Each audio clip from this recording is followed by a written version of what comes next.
Салам достор, мен атым Сыймык. Сиздерге мен кыштакта бир күн аталышындагы аудио подкастымды угууну сунуштайм.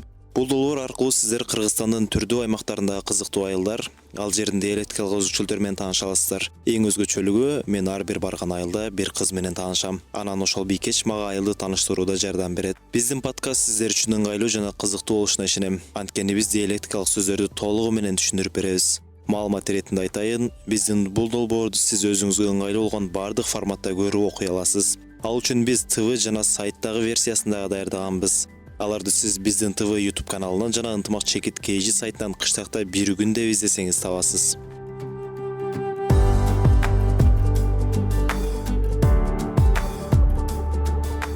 Мына достор, биз Айчүрөк айткан Ширеш көчөсүнө келдик. Тагыраак айтканда Ширеш айылындагы Ширеш көчөсү. Биз көргөн, биз уккан 8-чи үй. Дал ушул Айчүрөктүн үйү экен. Бүгүн Айчүрөк экөөбүз тааныштырабыз. Айчүрөк келдик. Айчүрөк саламатсызбы? Сизге байланышкан жигит Сыймык мен. Ошол сиз менен сүйлөшкөндөй эле бүгүн Ширеш айылын сиз менен тааныштырып чыгабыз. Алгач, рахмат. Ата-энеңизди жолугайт, сизге уруксат алып, анан айылды кыдырабыз. Эже саламатсызбы? Кандайсыз? Иштериңиз жакшыбы? Келдик. Ошо мен айткандай эле Айчүрөк кызыңыз менен сүйлөшкөнбүз буга чейин. Кызыңызды бизге бир күнгө уруксат берип турсаңыз, бизди айыл менен, айылдын жашоосу менен тааныштырып берсин. Майли барып айылды тааныштырып келеби?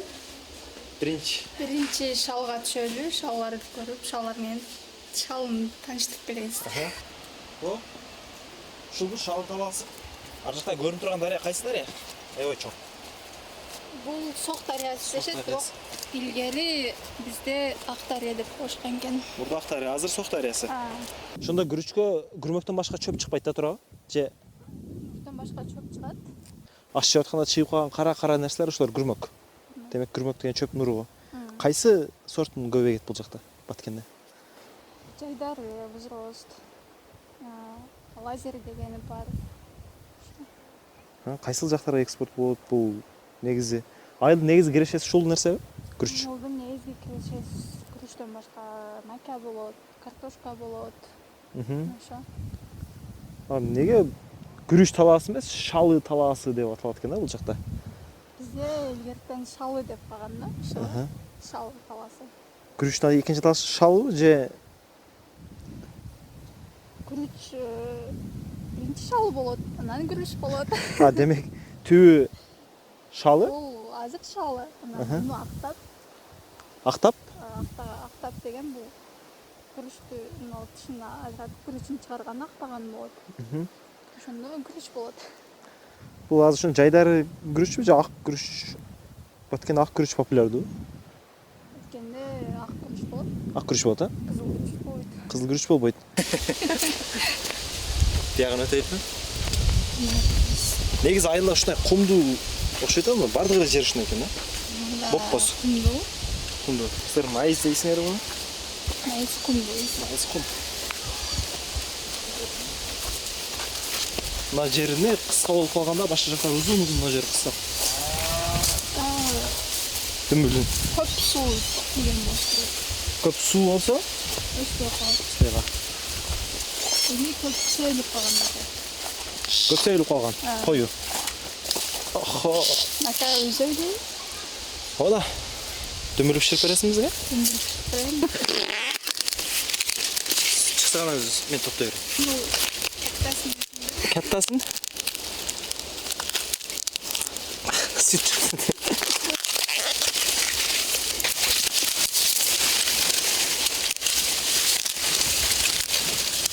Томактарын uzun болуп кеткен, мындай болсо. Ламин. Сүт чыккан болсо болот экен. Негизи жүгөр көп эгилеби айылда? Сатылабы же өзүңөрдүн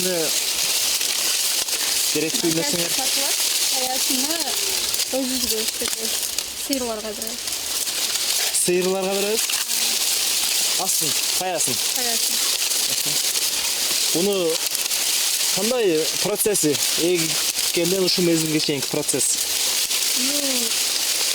Ең бірінші мында Мчиеге өз маканы. жазда. Жазда. Анан шоттебиз, күнчөг алабыз, анан чаа болот. Кетменен. Аялдар қаншау же еркек балдар қаншау? Аралаш. Аралаш. Ким бош болса жасай берет. Сен да чыгасың талаға? Чыгам. Же жалаңгына дүмбүл жейсің ба? Biraz жасам.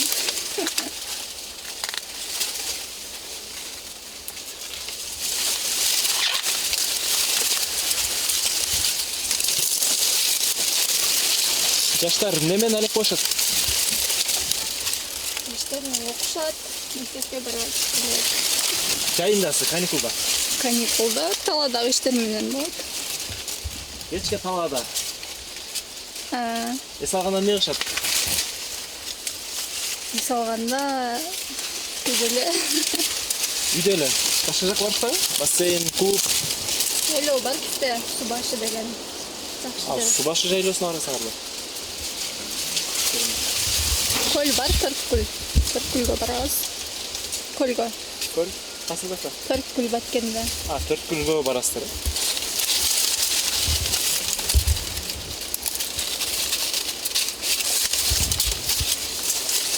Койгонму?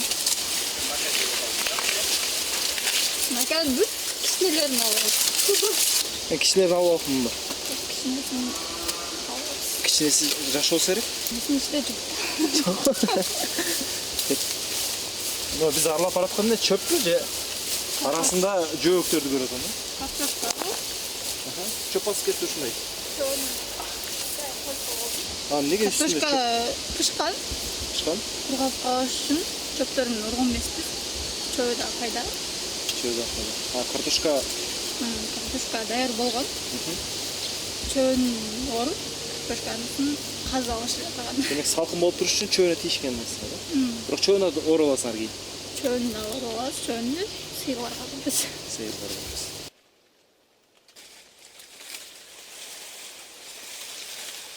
О. Магдара. Мен кичинелерди алып алыпмынбы? Көп кичинесин алабыз. Кичинеси жаш болсо керек? Кичинесинин ичинде жок да. Жөөктөрдүн үстүнө чөп татайын ушинтип өстүрбө. Жок, бул картошка аста. Картошка бар. Картошка пышкан. Пышкан? Кургап калыш үчүн чөптөрүн урган эмеспиз. Чөбү да пайда. Чөбү да пайда. Картошка кургап калбаш үчүн эми? Картошка даяр болгон. Чөбүн оруп, картошканысын каза алыш эле калган. Салкын болуп туруш үчүн чөбүнө тийишкен нерсе да. Бирок чөбүнө оруп аласыңар кийин. Чөбүн да оруп алабыз, чөбүндү сыйырларга беребиз. Сыйырларга беребиз. Кеттикпи?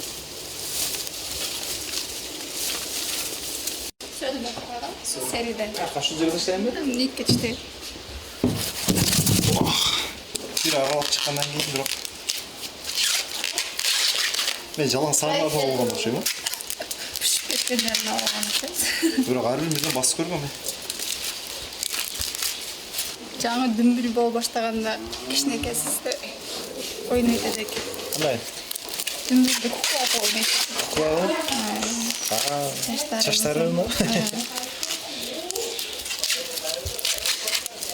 Биякта Кыздар менен келин алуу, кыз берүүдө кандай өзгөчөлүктөр бар башка аймактардан? Мисалы күйөө балдар келгенде кандай болот? Салтта өзгөчөлүктөр. күйөө бала келгенде эле киргизиш, үйгө дастархан салышып, жасашып. Ар бир аймактын өзгөчөлүгү бар го. Калың кандай бул жакта канча? Калың 100 миң, 150 миң, 200 миң. Кымбат экен. Дагы? Сыңкысы жашта дейм. Иманды деп коем. Дагы? Же ошо акча менен болду? Калың берет, кыздар сепку берет. Канча жаштан турмушка чыккандар көп? 18 жаштан өдөсү. Эрте турмушка чыгышабы ошончо? Erkekte turmuşqa çıqqanlar da var. 5 qol teң эмес атканым да. 23 жашка дейли. 23 yaşqa чейин. 24-25ке чейин жетүүмүз бар. Сага да жуучулар келип атабы? Бар эми.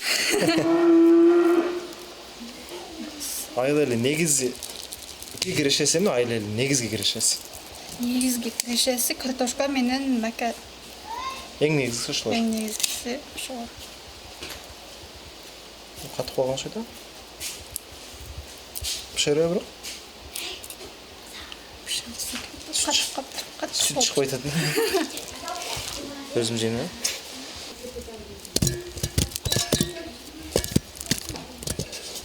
Сары болуп пишип кеткендерин алып коюга. Ne gaz vardı sarılan? Баарын сизге салып берем. Oha bolur öyle. Kança mintada pişirdi?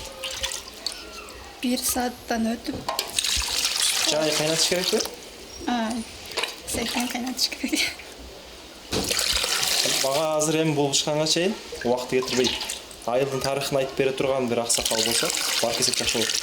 Ошого барып сиз көрсөтүп келейин. Эми чоң атамдын үйүнө алып барып, өзү кайнап Öz пиширет. kaynar.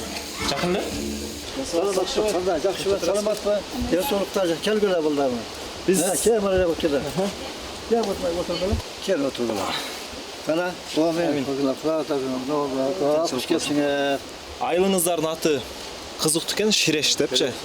Ошого эмне үчүн Ширеш болуп калган? Канча жылдан бери бул жакта жашайсыздар? Биринчи кимдер көчүп келген? Ошолор боюнча sizde malumat var da işte. 1924 жылы келген екен ушул жерге. Лейлек деген жерден, Лейлектен деген. Ошол жактан келген, бир мына Өзбекстандан келген, барды эки жактан келип, ушул 24 жылдан келип, биздин урууду чапкылдык уруу деген, чапкынчы деген. Анын ичинен дагы 5ке бөлүнүп кетет. Топ боюнча да бардыгы. Ошонтуп, ушу 24 жылдан бер жагы Şireç деп жашып келген. Енді қандай да мағынасы емне дегенін да білмейді екен. Şireç деп аталып қалған, бирок ар жақтан келіп чоғылып бір мемеде жашап қалышқанда, башқа айыл жоқ. Башқа милlet жоқ бізде. Еш бір урудан тарқаған 5 меме жашайбыз біз. Ата-тегер 5 меме. 5 уру бір жашайды. Demek айылда жалаң туғандар жашайт экен да, бир урудан таркагандар. Биздин айылда жалаң бір уру жашайт. 5 уру бир чогуу жашайбыз да. Ошонун эми маанисин Şireç деп койгонго ошонусу точно мен билбейт экенмин. Канча түтүн эл жашайт азыр? Эмне менен тиричилик кылышат дейли айыл эли? 40 түтүн бар.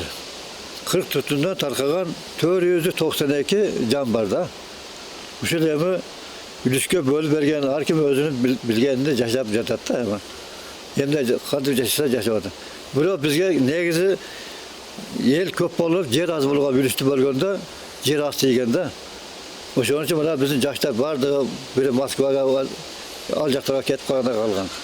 Жаштардан жок, аксакалдар да калды, жаштар жок да.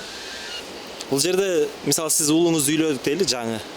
Алар бөлүнүп ушул айылга чыгышабы же башка жакка кетишеби?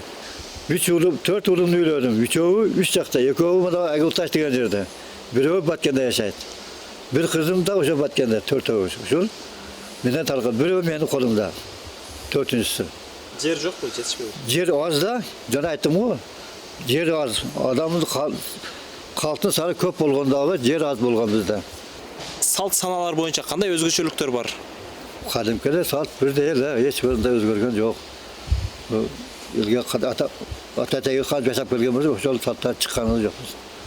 Айылда мындай эркектин иши же аялдын иши деп бөлүнүп, мындай чектөө кыздарга кандайдыр бир ушундай нерселер жок эмеспи? Bizde bunda zavod fabrika bol olsa, bir şey bol olsa, только şu talaşı iş boyunca da var. Başka iş yok bizde. Iş kılıp жүрөбүз. Var aradaşlar. Маалыматыңыз үчүн рахмат аба. Эми биз бата берсеңиз биз жолго чыксак. Bir batarlar gel, bir nanga o segili, anan keyin bata vereyim. Ha? Gel kılım. Lan sındır. Ha.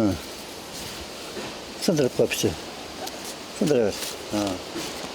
Tam o segili. Andan artık neyse bu neyse bolmaydı. Al bana bundan o sıyırdım ben. Alma. Gel gel bana. Bismillahirrahmanirrahim. Al bana. Rahmat. Amin. Yolun karşıdır olsa, boylagan maksatına yetkiler. Daim şunda işlerimizi aldığa cürüyorlar. Kambal bağlı. Daim salamatta bağlı. Rahmat sizге рахмат Mayla. денсаулығыңыз. Сон, мынакей урматтуу достор, бүгүн биз сиздерге Баткен облусунун Ширеш айылын чагылдырып берүүгө аракеттендик. Бүгүн бизге Айчүрөк жардам берди. Айчүрөккө, Айчүрөктүн үй бүлөсүнө ыраазычылык билдиребиз. Ушинтип биздин сапарыбыз аягына чыкты. Кийинки серия мындан да кызыктуу болот, анткени биз сиз менен Аксы районунун Жергет айылынан жолугабыз.